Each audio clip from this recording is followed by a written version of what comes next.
Good morning class 7। ये आपका civics का सेकेंड क्लिप है, chapter 24 functions of state government का। तो इसमें आपने पिछले चैप्टर में आप क्या पढ़े वो बता देते हैं पहले, उसके बाद आगे का टॉपिक रिपीट करेंगे। पिछले चैप्टर में आपने पढ़ा था स्टेट क्या है, एमएलएज क्या है, फिर लेजिस्लेचर का बिकामेरल यूनिकैमरल, उसके बाद विधानसभा के बारे में आपने पढ़ा। तो स्टेट लेजिस्लेचर का जो पहला हिस्सा था विधानसभा वो पढ़ लिया। आज का टॉपिक है विधान परिषद, और इस टॉपिक के साथ साथ आज का जो अगला टॉपिक हम शुरू करेंगे वो है एग्जीक्यूटिव, जिसमें आपको स्पेशली गवर्नर के बारे में पढ़ना है। तो चलिए हम विधान परिषद का स्टार्ट करते हैं। विधान परिषद का उसका कंपोजिशन देखते हैं, उसका एलिजिबिलिटी मेंबर्स का, और प्रिसाइडिंग ऑफिसर जैसे विधानसभा में था। सबसे पहले हम कंपोजिशन बता रहे हैं। ये जो विधान परिषद है इसे लेजिस्लेचर काउंसिल भी कहा जाता है, और इसका जो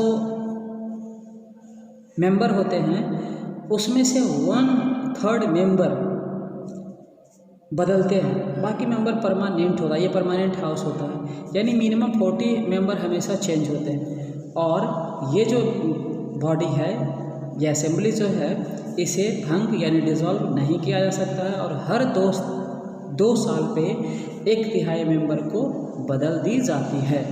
उसके बाद इसका एलिजिबिलिटी देखते हैं कि कौन लोग इसका मेंबर बन सकता है। तो पहला कंडीशन क्या है कि लेजिस्लेटिव काउंसिल का मेंबर बनने के लिए पहला कंडीशन है उम्र 30 साल कम से कम और भारत का नागरिक। दूसरा, पार्लियामेंट जो भी क्वालिफिकेशंस इसके मेंबर के लिए रखा है उसके वो पूरा करना।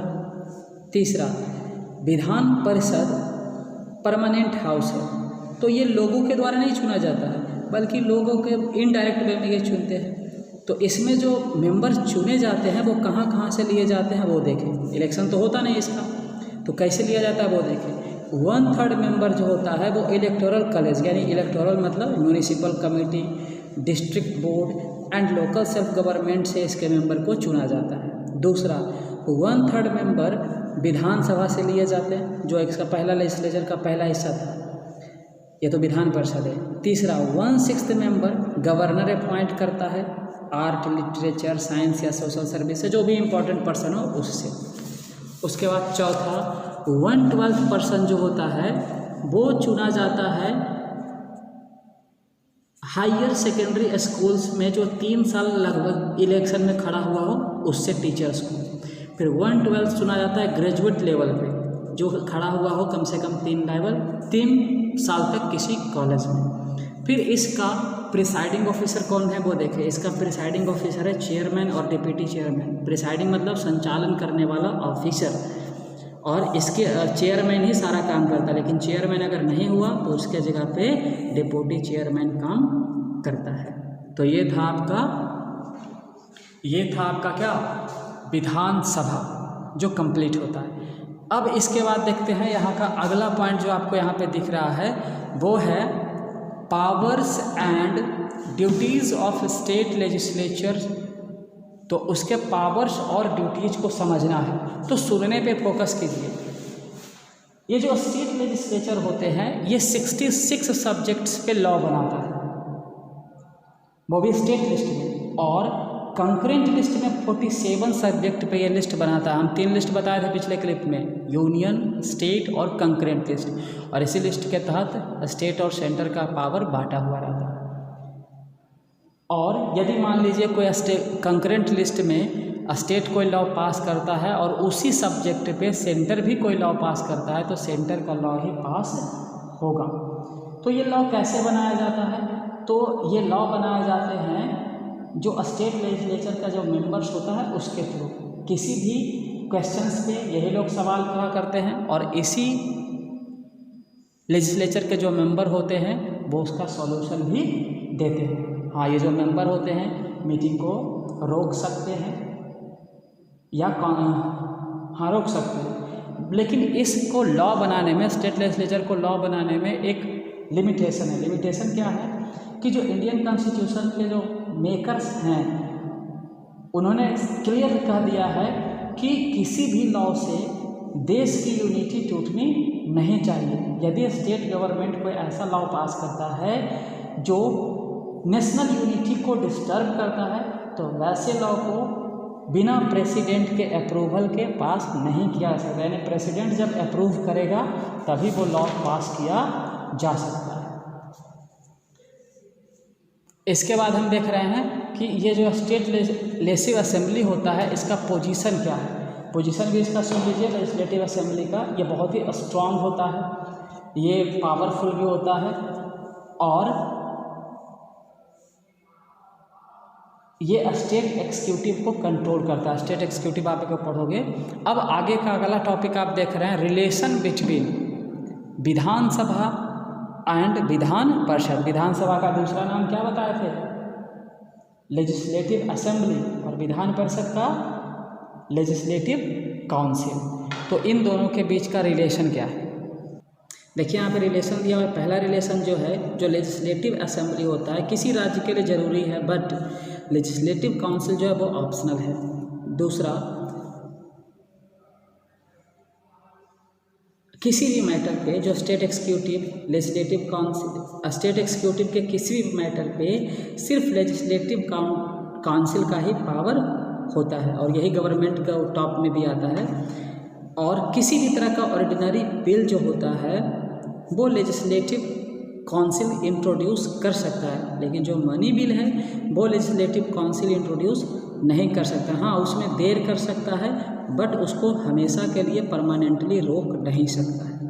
अब यहाँ आपको दिख रहा है नेक्स्ट हेडिंग द एग्जीक्यूटिव। तो आज एग्जीक्यूटिव का एक हिस्सा सिर्फ गवर्नर के बारे में हम लोग जानेंगे। तो एलिजिबिलिटी, इसका पावर जो है वो अभी हम बुक में देखते हैं और पावर बहुत ही हाई लेवल लेयर में चेंज किया हुआ है तो उसे समझते हैं। तो सबसे पहले तो आप ये जान लीजिए कि एग्जीक्यूटिव है क्या। Governor, chief minister and council of minister को जब एक साथ मिला दिया जाता है तब उसे स्टेट एग्जीक्यूटिव कहा जाता है। और ये बिल्कुल सेंटर लेवल पे जो होता है एग्जीक्यूटिव उसी की तरह होता है। तो इसमें सबसे पावरफुल होता है पहले गवर्नर। तो गवर्नर की बात की जा रही है। जो गवर्नर होता है इसे अपॉइंट करता है इंडिया का प्रेसिडेंट किसी राज्य का 5 साल के लिए, और इसे हटाया जा सकता है प्राइम मिनिस्टर की सलाह पे प्रेसिडेंट के द्वारा, यानी प्रेसिडेंट ही इसे हटा भी सकता है। तो गवर्नर बनने का क्या माने शर्त है? तो गवर्नर बनने का पहला शर्त इंडिया का नागरिक होना चाहिए और 35 साल कम से कम उम्र। उसके साथ ही साथ पार्लियामेंट या किसी स्टेट लेजिस्लेचर का मेंबर होना चाहिए, और जब वो गवर्नर के लिए लड़े तो उस पोजीशन से उसे रिज़ाइन करना होगा। तीसरा, वो किसी भी और ऑफिस में होल्ड नहीं करेगा इसके लिए प्रॉफिट कमाने के लिए, यानी गवर्नमेंट के किसी लेवल पे वो काम नहीं कर रहा। अब इसके पावर और फंक्शन को देखते हैं। क्योंकि प्रेसिडेंट जो होता है इंडिया का, जो पावर उसको कंट्री लेवल पे होता है, गवर्नर को सेम पावर स्टेट लेवल पे होता है। तो चलिए पावर यहाँ देखते हैं। पावर को 3 भाग में बांटा गया, एग्जीक्यूटिव पावर, लेजिस्लेचर पावर, उसी तरह से जुडिशियल पावर है। तो चलिए पहले एग्जीक्यूटिव पावर देखते हैं।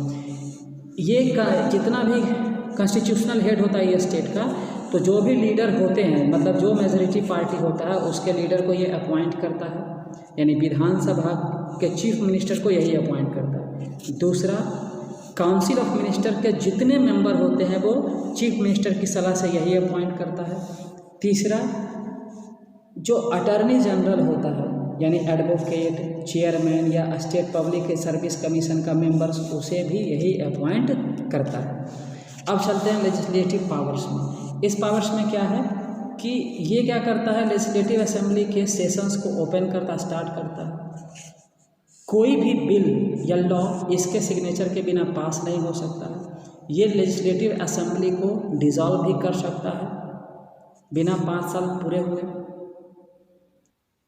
साथ ही साथ वो डिसॉल्व करेगा चीफ मिनिस्टर के सलाह पे या फिर कॉन्स्टिट्यूशनल मशीनरी के अनुसार, एंड साथ ही साथ प्रेसिडेंट इसको डायरेक्ट कहेगा तब। तो यहाँ पे हम देख रहे हैं कि गवर्नर का कौन सा पावर, लेजिस्लेचर पावर। चौथा क्या है कि ये स्टेट लेजिस्लेचर का कोई भी इशू क्या कर सकता है, पास कर सकता है। और वो भी कितने दिन में, मात्र 6 वीक में। कोई सेशन ख़त्म हुआ तो 6 वीक में यह लॉ पास करना होता है। और जो विधानसभा का जो बजट होता है वो इसी के थ्रू पास भी होता है। कोई भी मनी बिल विधानसभा में बिना इंट्रोड्यूस किए हुए भी, बिना गवर्नर के अप्रूवल के इंट्रोड्यूस नहीं किया जा सकता है। एंड लास्ट जुडिशियल पावर इसका देखें, ये क्या करता है कि ये किसी को क्षमा दे सकता है, कोई मतलब कोई क्राइम हो तो उसमें दंड देने का और क्षमा देने का अधिकार इसके पास होता है स्टेट लेवल पे। और ये डेथ पेनल्टी, किसी व्यक्ति को उम्र कैद या फिर मृत्युदंड मिला है तो उसे भी ये बदल सकता है। और इन सब से अलग ये जो गवर्नर होता है, जब किसी राज्य का सीएम ना हो तो इसके जगह पे पूरा का पूरा स्टेट का फंक्शन यानी स्टेट का गवर्नमेंट का हेड यही हो जाता है। और यदि प्रेसिडेंट ऑर्डर पास करे तो यही शासन करना शुरू कर देता है। धन्यवाद।